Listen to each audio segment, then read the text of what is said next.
प्रधानमंत्री नरेंद्र मोदी इस वक्त भारत के बड़े रणनीतिक पार्टनर इजरायल के दौरे पर हैं।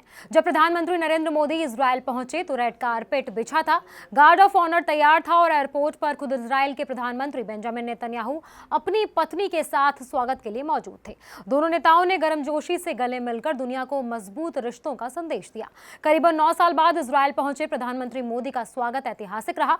उन्होंने इजरायल की संसद नेसेट को संबोधित किया और ऐसा करने वाले वो पहले भारतीय प्रधानमंत्री बन गए।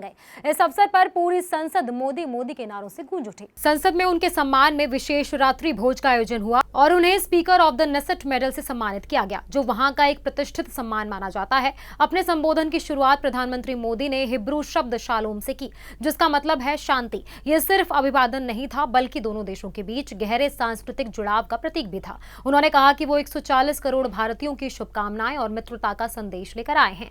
उनके शब्दों में भारत और इजरायल का रिश्ता केवल रणनीतिक साझेदारी नहीं, बल्कि साझा मूल्यों और विश्वास पर आधारित संबंध है। प्रधानमंत्री ने 7 अक्टूबर 2023 को इजरायल पर हुए हमास के हमले की कड़ी निंदा की। उन्होंने कहा कि निर्दोष लोगों की हत्या किसी भी परिस्थिति में स्वीकार नहीं की जा सकती। उन्होंने 26/11 मुंबई हमलों का भी जिक्र किया और कहा कि 26/11 और 7/10 जैसी घटनाओं को भुलाया नहीं जा सकता।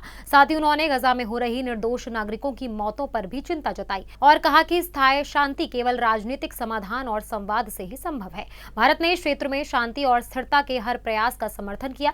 आतंकवाद पर भारत की नीति दो टूक रही है। प्रधानमंत्री ने साफ कहा कि आतंक के खिलाफ कोई डबल स्टैंडर्ड नहीं होना चाहिए। उन्होंने अब्राहम अकॉर्ड्स का समर्थन दोहराया और कहा कि दुनिया के किसी भी कोने में हुआ आतंकी हमला वैश्विक शांति के लिए खतरा है। प्रधानमंत्री मोदी ने भारत और इजरायल के हजारों साल पुराने संबंधों का भी उल्लेख किया।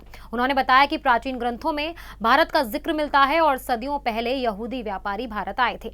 भारत में यहूदी समुदाय ने हमेशा सुरक्षित और सम्मानजनक जीवन जिया है। उन्होंने द्वितीय विश्व युद्ध के दौरान गुजरात के जाम साहिब दिग्विजय सिंह जी, रणजीत सिंह जी जाडेजा द्वारा पोलैंड से आए शरणार्थी बच्चों को दिए गए आश्रय को भी याद किया। उन्होंने हाल ही में मनाए गए इंटरनेशनल होलोकास्ट रिमेम्बरेंस डे का जिक्र करते हुए कहा कि होलोकास्ट मानव इतिहास का एक काला अध्याय है, जिसे भुलाया नहीं जा सकता। साथ ही प्रथम विश्व युद्ध में हाइफा की लड़ाई में शहीद हुए भारतीय सैनिकों को श्रद्धांजलि भी दी। अपने भाषण में प्रधानमंत्री ने भारत की अर्थव्यवस्था का भी उल्लेख किया। उन्होंने विश्वास जताया कि आने वाले समय में भारत दुनिया की तीसरी सबसे बड़ी अर्थव्यवस्था बनेगा। यूरोपीय संघ और यूनाइटेड किंगडम के साथ व्यापार समझौते, फ्री ट्रेड एग्रीमेंट पर बातचीत और वैश्विक आर्थिक गलियारों में भारत की भूमिका का जिक्र करते हुए उन्होंने कहा कि भारत तकनीक, नवाचार और वैश्विक सहयोग से तेजी से आगे बढ़ रहा है। नेसेट में उनके भाषण के दौरान कई बार मोदी मोदी के नारे गूंजे और सांसदों ने खड़े होकर उनका स्वागत किया। ये सिर्फ एक राजनयिक यात्रा नहीं, बल्कि भारत इजरायल रिश्तों के नए अध्याय की शुरुआत है।